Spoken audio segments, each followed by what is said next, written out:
पुरी में भगवान जगन्नाथ के अनेक भक्तों में से एक भक्त माधवदास भी थे, जिनकी भक्ति अत्यंत गहरी और सच्ची थी। माधवदास एक निर्धन व्यक्ति थे और उनका जीवन कठिनाइयों से भरा हुआ था, लेकिन उनके हृदय में भगवान के प्रति अपार प्रेम और श्रद्धा थी। वे हर दिन भगवान जगन्नाथ के भजन गाते और उनकी आराधना करते। एक समय की बात है जब माधवदास पर संकटों का पहाड़ टूट पड़ा। वे गंभीर रूप से बीमार पड़ गए और आर्थिक तंगी के कारण अपना इलाज भी नहीं करवा पा रहे थे। उनके परिवार में भी भुखमरी की स्थिति आ गई थी, लेकिन इस कठिन समय में भी माधवदास ने भगवान का विश्वास नहीं छोड़ा। उन्होंने भगवान जगन्नाथ से प्रार्थना की, हे प्रभु, मुझे इस पीड़ा से मुक्त कर दो, लेकिन अगर यह मेरे कर्मों का परिणाम है तो मैं इसे सहने के लिए तैयार हूँ। बस आप मेरे साथ रहें। कहते हैं कि माधवदास की यह पुकार भगवान जगन्नाथ तक पहुँच गई। उनकी अपार भक्ति और प्रेम को देखकर भगवान का हृदय द्रवित हो उठा। भगवान ने सोचा, मेरे भक्त को कितना कष्ट हो रहा है, यह मुझे स्वीकार नहीं है। मैं इस कष्ट को उसके जीवन से हटा दूंगा।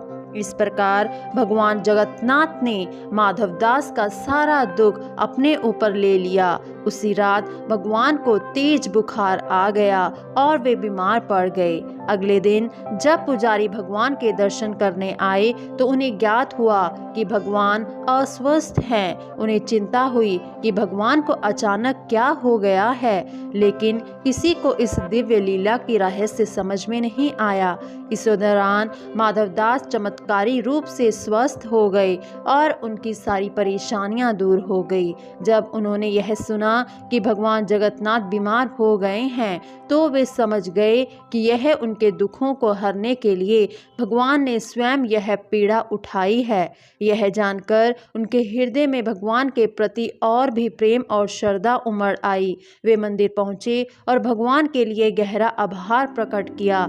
कहते हैं तभी से भगवान जगन्नाथ हर साल यात्रा से पहले 15 दिनों के लिए बीमार होते हैं, जिसे अनवसर काल कहा जाता है। भक्तों का विश्वास है कि यह भगवान की उसी दिव्य लीला का हिस्सा है जिसमें वो अपने भक्तों के कष्टों को अपने ऊपर ले लेते हैं। इस कथा के माध्यम से हमें यह संदेश मिलता है कि भगवान सच्चे प्रेम और भक्ति के कारण अपने भक्तों की पीड़ा को भी स्वयं झेल लेते हैं। दोस्तों, आपको बता दें कि पुरी में भगवान जगन्नाथ का भव्य मंदिर है, जहां हर साल लाखों भक्त आते हैं। लेकिन हर साल एक विशेष समय ऐसा आता है जब भगवान जगन्नाथ 15 दिनों के लिए बीमार हो जाते हैं। इस अनोखी घटना के पीछे एक अद्भुत कथा और छिपी है।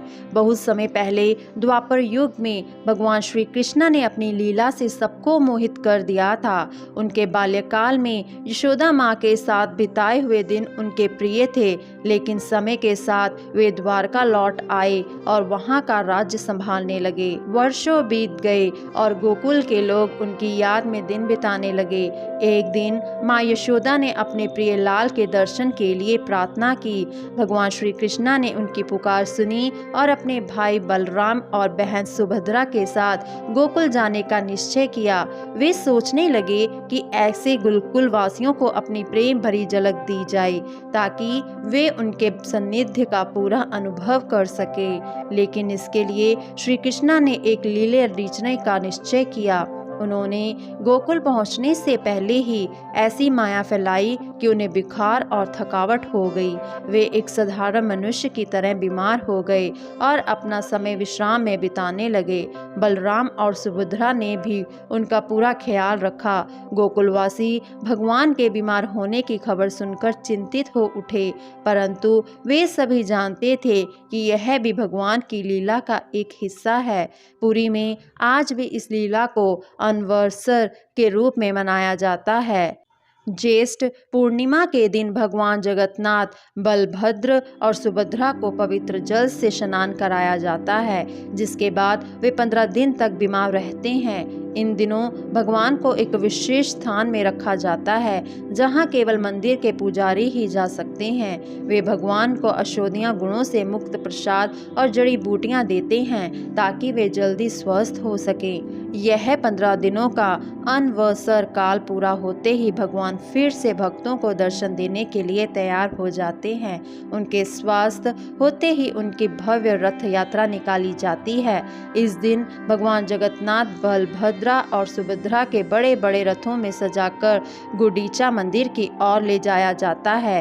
भक्त उनके इस अनोखे दर्शन के लिए साल भर इंतजार करते हैं और अपने आराध्य का आशीर्वाद प्राप्त करते हैं। इस प्रकार भगवान जगन्नाथ हर साल अपनी बीमारी की लीला रचते हैं, जिससे उनके भक्त यह समझ सकें कि भगवान भी उनके सुख दुख का अनुभव करते हैं। यह कथा हमें सिखाती है कि भगवान हमेशा अपने भक्तों के साथ रहते हैं और उनकी भावनाओं का आदर करते हैं। पुरी के महान भक्तों में से एक भक्त था सालबेग। सालबेग का जन्म एक मुस्लिम परिवार में हुआ था। उनके पिता मुगल सेना के एक अधिकारी थे और सालबेग ने बचपन में अपने पिता के साथ युद्ध में भाग लिया। एक बार युद्ध के दौरान सालबेग बुरी तरह घायल हो गए और मृत्यु के कगार पर पहुंच गए। इस कठिन समय में उन्होंने भगवान जगन्नाथ को याद किया। कहते हैं भगवान जगन्नाथ के नाम का स्मरण करते ही उन्हें एक चमत्कारी अनुभूति हुई और उनकी जान बच गई। इस घटना ने सालबेग के हृदय में भगवान जगन्नाथ के प्रति अपार श्रद्धा और भक्ति उत्पन्न कर दी। उन्होंने अपना सारा जीवन भगवान के चरणों में समर्पित कर दिया और पुरी में रहने लगे। सालबेग ने कई सुंदर भजन और कविताएं भगवान जगन्नाथ के प्रति लिखी, जो आज भी ओडिशा में भक्तों के बीच प्रसिद्ध है। हर साल रथ यात्रा के समय सालबेग भगवान जगन्नाथ के रथ के पास आने की प्रार्थना करते थे। एक वर्ष जब रथ यात्रा निकली तो सालबेग बीमार थे और रथ यात्रा देखने नहीं जा सके। उनकी भक्ति और प्रेम को देखकर भगवान जगन्नाथ ने स्वयं रथ को बीच मार्ग में रोक दिया और तब तक नहीं बढ़े जब तक सालबेग उनके दर्शन के लिए नहीं पहुंचे। यह देखकर सभी भक्तों को सालबेग की भक्ति का अनुभव हुआ। आज भी हर साल रथ यात्रा के दौरान जब रथ उस स्थान से गुजरता है तो वह कुछ समय के लिए रुकता है, जो भक्त सालबेग की भक्ति को याद करने का प्रतीक है।